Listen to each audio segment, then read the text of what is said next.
wanita ialah anugerah. Mereka bukan sahaja membina keluarga sakinah, malah turut segandingan memakmurkan negara.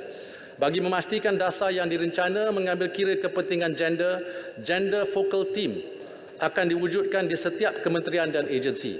Kita semua di dalam Dewan Yang Mulia ini telah menjadi saksi kepada lulusnya rang Undang-Undang Anti Gangguan Seksual 2021. Komitmen tegas ini adalah untuk menoktahkan segala bentuk gangguan seksual di samping meningkatkan kesedaran semua agar tindakan ini tidak lagi dinormalisasi. Bagi menzahirkan usaha ini, Tribunal Anti Gangguan Seksual akan ditubuhkan pada 2023. Bagi menangani isu kesihatan mental dan keganasan rumah tangga, pusat sokongan sosial setempat akan diperkukuh. Sejumlah 8 juta ringgit disediakan untuk pusat ini berperanan sebagai lokasi intervensi awal serta sesi advokasi psikososial dan kaunseling. Kerajaan juga akan terus bekerjasama dengan NGO dan pusat perlindungan seperti PS The Children untuk memberi sokongan kepada bangsa. Berdasarkan laporan pendaftaran kanser kebangsaan 2012-2016, kanser payudara merupakan bentuk kanser utama dalam kalangan wanita yang menyumbang kepada 1/3 daripada jumlah kes. Tahun hadapan, kerajaan akan memperbanyak ujian saringan melalui subsidi ujian mamogram dan program saringan kanser cervix kepada kaum wanita dengan peruntukan 11 juta ringgit.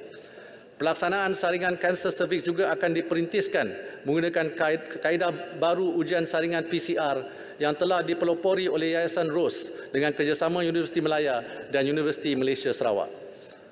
Tan Sri Yang di-Pertua, saya sempat berjumpa dengan Puan Fazila Sulaiman, pengasas Telekong Siti Khadijah dan tertarik dengan kejayaannya.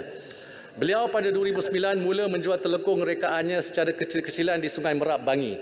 Atas tekad meningkatkan kapasiti perniagaan, beliau memanfaatkan pelbagai kemudahan kerajaan yang tersedia. Kini beliau memiliki lebih 40 butik di Malaysia dan Indonesia. Maka, bagi mendorong lebih ramai wanita meningkatkan kapasiti perniagaan dan menambah baik strategi pemasaran, sejumlah 235 juta ringgit dana pembiayaan tersedia khas untuk wanita di bawah skim semarak Nita BSN, Tekun Nita Tekun, Dana Nita Mara dan Biz Lady Bank Rakyat. Setakat Oktober 2022, wanita memegang 29% daripada komposisi ahli lembaga pengarah bagi 100 syarikat senarai awam utama dan kesemua 100 syarikat ini mempunyai sekurang-kurangnya seorang wanita sebagai ahli lembaga pengarah mereka. Bagi terus memperkasa peranan wanita di peringkat kepimpinan korporat, Suruhanjaya Security akan memperkenalkan program latihan khas untuk meningkatkan kemahiran wanita, mengenal pasti dan seterusnya menambah bilangan wanita yang layak untuk dilantik sebagai ahli lembaga pengarah. Saya percaya parti-parti politik pun sedang giat mengenal pasti serta berazam untuk mencalonkan lebih ramai wakil rakyat wanita untuk PRU akan datang. Akhir sekali, bagi menggalakkan lebih ramai wanita kembali bekerja setelah mengambil tempoh career break, kerajaan bercadang untuk mengecualikan cukai pendapatan ke atas pendapatan yang diterima mulai taksiran 2023 hingga taksiran 2028. Tan Sri Yang di-Pertua, aspek kebajikan kanak-kanak akan terus dititik beratkan. Kerajaan menyediakan 188 juta ringgit bagi program pendidikan awal kanak-kanak di bawah Jabatan Kemajuan Masyarakat atau KEMAS.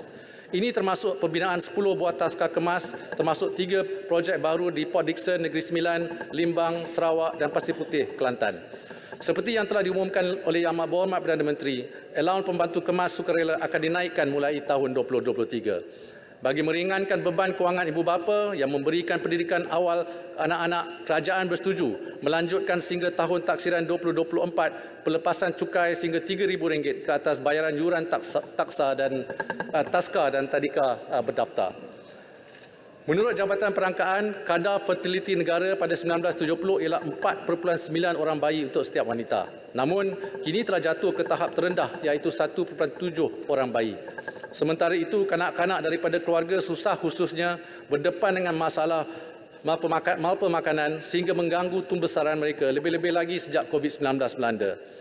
Bagi meningkatkan kadar kelahiran dan dalam masa yang sama mengurangkan masalah kanak-kanak bantut, di bawah inisiatif Cahaya Mata Keluarga Malaysia, ibu dari isi rumah penerima BKM yang melahirkan anak pada tahun 2023 akan diberikan bantuan tunai one-off sebanyak RM500 dengan peruntukan RM150 juta.